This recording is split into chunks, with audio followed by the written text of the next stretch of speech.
Hi everybody, and it's great to see such a packed room. I was actually reflecting last night, yesterday as I went through all of the events at London Climate Action Week we went to yesterday, because we also run London Climate Action Week out of E3G. And I think we've doubled the number of events this year to over 700. But I think we've tripled the number of people at London Climate Action Week, and probably the temperature as well. So I'm sorry about the temperature, but I'm not sorry about the amazing audience. It's lovely to see you all here. Celebrating with us. But this is actually an afternoon for kind of quite serious reflection, because the state of climate politics is not in the best place, and Clarence is looking a bit shell-shocked. He just led a session on US politics over the last few hours. Hopefully he's got it out of his system so he can enjoy the more positive messages we will get to through this process. But I want to talk about that politics and kind of take head-on perhaps what's going on. Obviously, it's great to be here, and welcome to the second State of Climate Politics Forum, which E3G has run here in the Mansion House, and we hope this is our annual event, and we hope to build it over time. It's also a great place to realize the history of this process. Obviously, you know that the UK led on the Industrial Revolution that started the fossil fuel age. That's our legacy to the world, and the City of London financed that.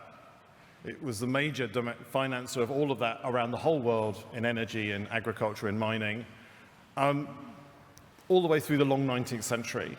What you might not know is the UK's carbon emissions have dropped so much they're now back to the level they were in 1870s, around the time we were funding the Industrial Revolution.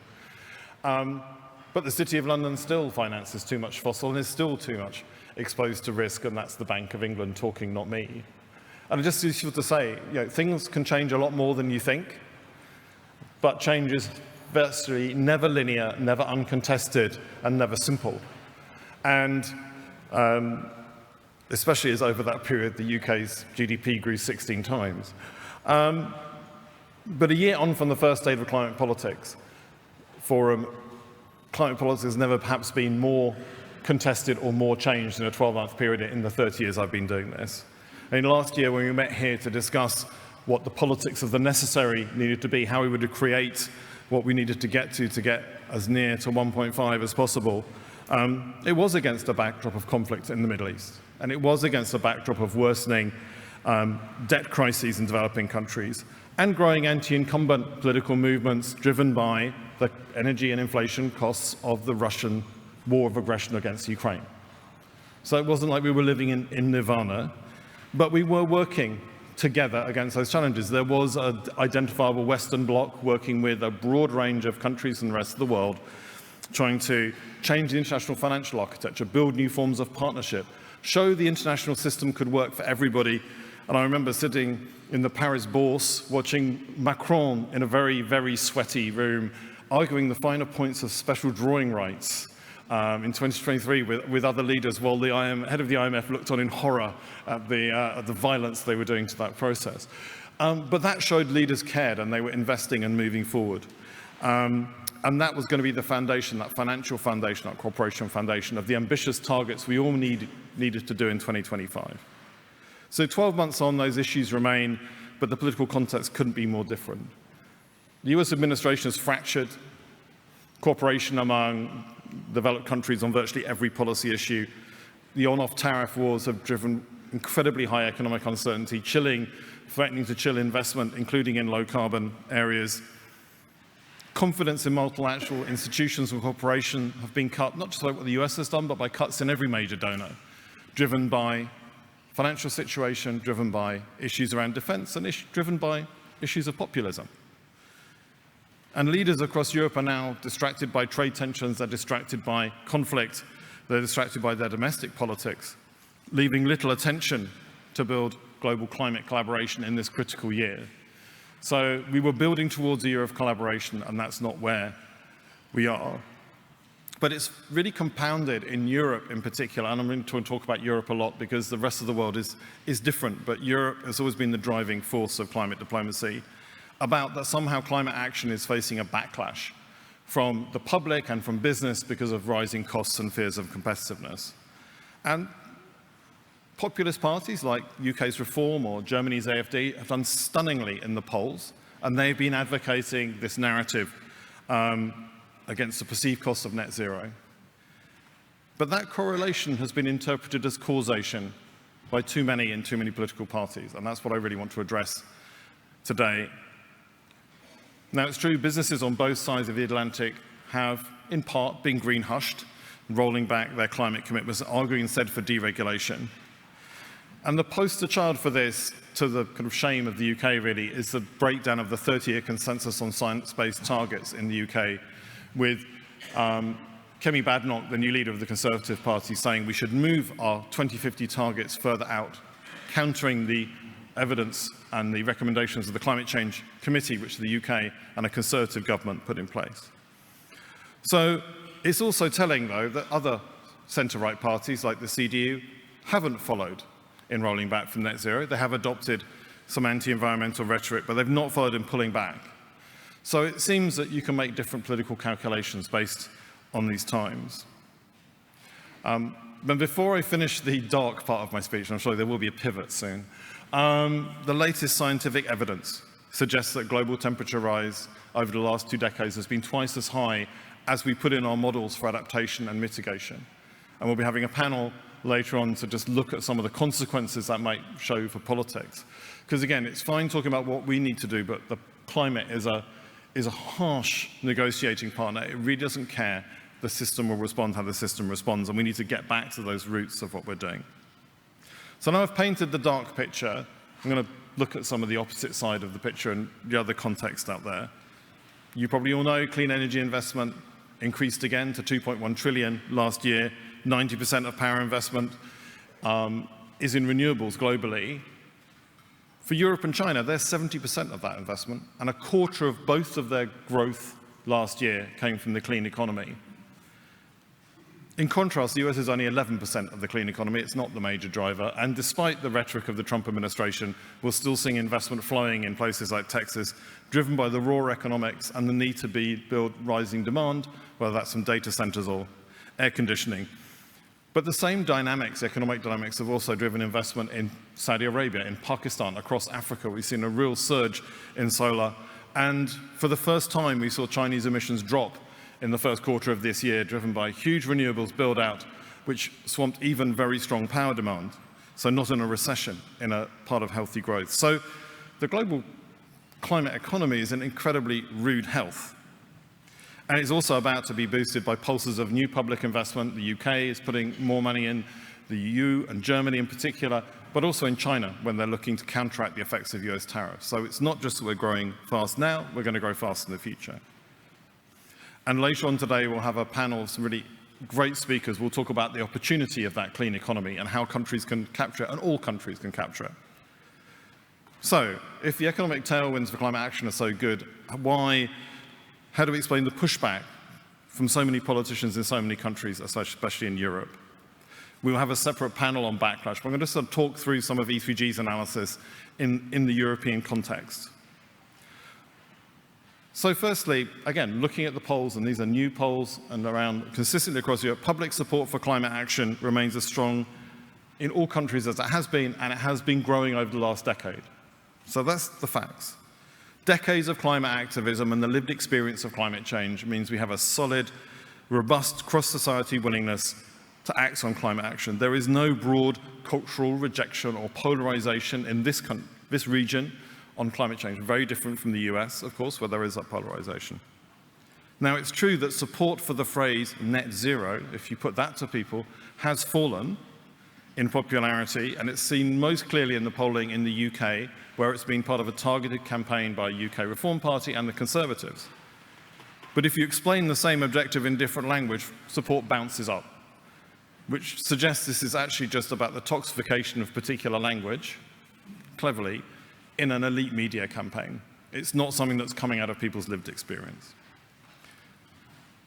So climate support is strong, but secondly, the most consistent finding of polling, and this isn't just for Europe, this is globally, is that people massively underestimate support for climate action by others in their country. And that's why a failure to explain what climate action is happening, including green hushing by governments and businesses, which we've heard so much about, is so incredibly poor consequences for the public perception. And again, just a bit of polling in the UK, only a quarter of people in the UK think that UK climate action has affected domestic emissions, despite us halving emissions. That is an incredible failure of communication from the climate movement to the public. Counteracting that is one of the main aims of Climate Action Week, particularly this year. And we have a new slogan, I don't know if you've seen it around, which is, "Don't tell me climate change isn't happening," followed by, "London has the largest electric bus fleet in Europe," and a few other facts. We have twice as many events at London Climate Action Week. And we'll be putting that up at Piccadilly Circus on Friday, on the largest screens in the UK. So we thought if we might as well say it as loud as possible, and thanks to Landsec for lending us Piccadilly Circus in the centre of London. But I think that's why we need to continually go back to the reality and impacts of climate action at all levels of society to build that permission for change. And again, the movement of Climate Action Weeks, whether it's Shanghai, Changhwa's here, Rio de Janeiro, Baku, this year Bangkok, is to build and demonstrate and make visible that change. Because it's very clear we can have trillions of dollars flowing, but no one notices. We need to turn that into change. But thirdly, if those things are too true, it's also true voters' priorities are putting to climate action have fallen. And they've certainly fallen from the highs seen in 2019. And that's because the cost of living and for some immigration have become much stronger and more salient issues, driven by inflation and wages. And that is just a political fact. Climate has always gone up and down in the macroeconomic cycle. That's always the political cycle of climate change, whether growing too fast or too slow has always been an issue. But it's also true that support for specific climate policies like renewable energy or phasing out internal combustion engines, more home insulation, remains really strong, including among voters in populist parties. That is critical, and people get the air pollution and energy security benefits. Again, look at any of the polling. This is not that we haven't explained the other benefits. Actually, that's understood. The main thing is there's real skepticism in large parts of voters that governments will do policy that is beneficial and effective. And I think that's one of the critical issues. So the German boiler ban was a really good example, sorry, Jennifer, of a policy that created huge amounts of backlash because it was poorly communicated and, why it's so poorly implemented. The Iberian blackouts, just look at what people were doing to try and make that into a solar issue, even though it's not true. Some of it is targeted disinformation, including on response to climate impacts, where we've seen foreign powers try and influence into Europe. But it's also because just because people agree with climate action doesn't mean they'll accept bad policy and unfair policy poorly executed. You know, it's just we've got to do things better. People are not going to give us a pass just because it's about climate. So the weight of evidence suggests that the much talked about public backlash is not based in what businesses really think. It's not based on what the public really thinks. It's part of a conversation between parties and elite parties. But that doesn't mean populism isn't a real danger, and it does mean that we should change our strategies. So what's the response to, if that's the analysis, what's the response? Well, firstly, to realize populists have seized on the net zero technocratic approach of perception of elitism to drive a wedge between the public and elites. It's not an organic thing coming from their base. But unfortunately, lots of central parties have responded as if climate policy is the issue. So the centre-right has responded to that electoral threat from the far right in most countries in Europe and policy rollback in the US by falling back on some reflexes for deregulation, cheered on by incumbent industries who want kind of a quick piece of relief, but also objected to by many other businesses who see it as a damaging part of the areas and policy uncertainty.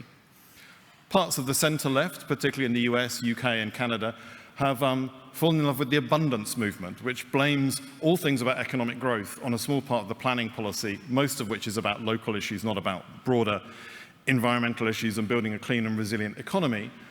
But both sides has a dangerous tendency to toxify and blame environmentalists, delegitimize environmentalism, and restrict civil society space. Now, that doesn't mean you can't change planning rules. You can always make policy better.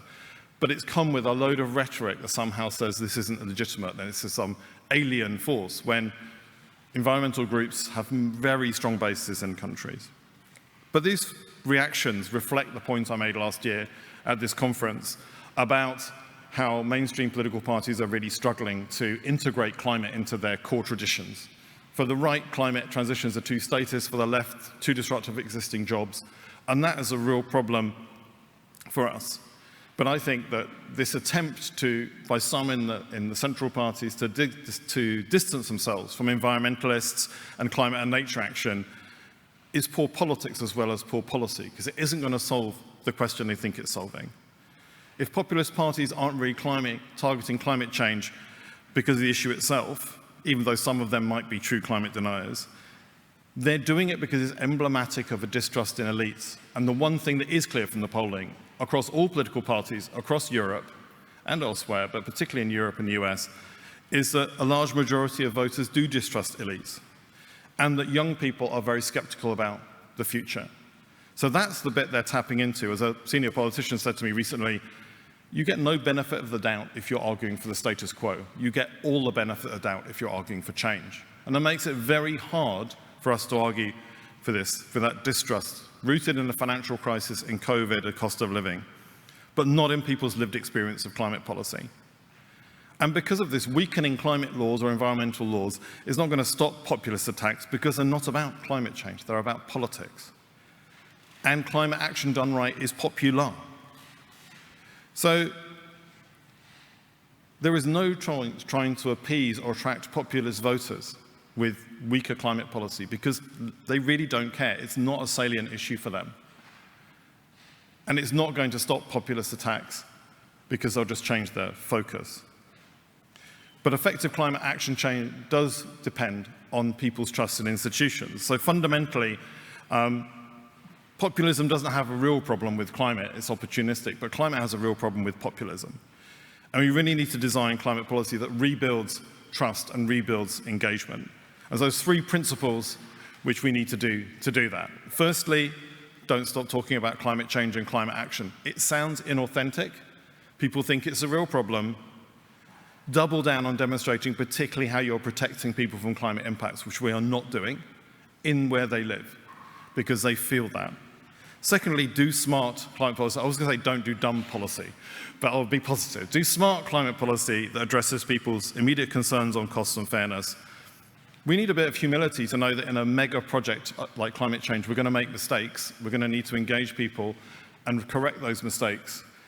I've been in this movement for a long time. When we were small, we always thought we were right. We're not used to being the people who make problems for other people. We need to get over that, engage in those delivery, learn from others about things. And lastly, build real public ownership in the transition, a social contract that's not just about economic benefits and policy, but it's about respect, it's about place, it's about engagement, community ownership of renewables, the work we do in London here on green space. And that investment in whole of society engagement is the root of building a base for this transition that will last through the ups and downs. This is a multi-decadal project. It's not an election, it's not a referendum. It's not something you can just get over the line with. You need to build foundations, and we're not doing that. The politicians need to invest, and the rest of us, in those long-run coalitions to mobilize those communities. That's what we're trying to do with London Climate Action Week and the other weeks, to build those roots, mobilizing people directly, mobilizing in politicians. And that's why we find it so exciting to see the incredible engagement of people this week. So that's the popular side, and I just want to quickly finish on the international context, because all politics is local and we have to win those local battles. But I can tell you, the day after Belém, if we fail to get a strong climate action, particularly, to be honest, from China, all the populists will come out and say, there's no point doing anything because no one else is doing anything. And that is probably their best line, because stoking distrust in other people, other countries, is much easier even than stoking distrust in your own elites. And so climate diplomacy, as it always has been since we started this journey in 30 years, is critical. So we need to do that diplomacy, and we'll have a whole range of panels going through this through the day. We need to look at how we accelerate clean energy deployment, how we get finance to countries without stoking debt sustainability, and how to build the new geopolitical coalitions that will get round where the US is blocking process, build new approaches. And at the center of that, and I'm not saying other people aren't moving things, but the center of it is going to be EU and China. They have a summit at the end of July. Europe and China, the biggest beneficiaries of the clean economy, the biggest drivers of the clean economy. In the first Trump administration, they were central to keeping on track. But the Europe-China relationship is not in a good place. The European public is very distrustful. Issues around Ukraine and elsewhere have really decreased trust. So the real question is, can they find a way through those tensions to actually find a pragmatic way forward that keeps us on track and keeps the multilateral system on track? Because that isn't just a problem for out there, it's a problem for at home. And I sometimes think at the moment our politicians don't understand that. They're treating climate diplomacy as a nice to have, not a must have for their domestic transitions. So for the last 30 years, climate action has been rather good at shaping global political agreement and even domestic political agreement, and struggled to build the real economy and the public it needed. Now climate action is being propelled by vibrant economic activity, has strong public support, but we seem to have lost our prioritization in the global and political debate. But really, turning real economy and public support into politics should be easier than the other way around, which is what we've been doing for the last 30 years. So I'm always hopeful that we need to find new ways of doing this. How do we build the new coalitions? How do we engage and communicate so people actually know what's going on? That's what we're here to discuss today. That's what London Climate Action Week is all about. And I'm really looking forward to amazing speakers and you as an audience to come up with these new solutions and show how we win in the new context, because there is no alternative. Thanks very much.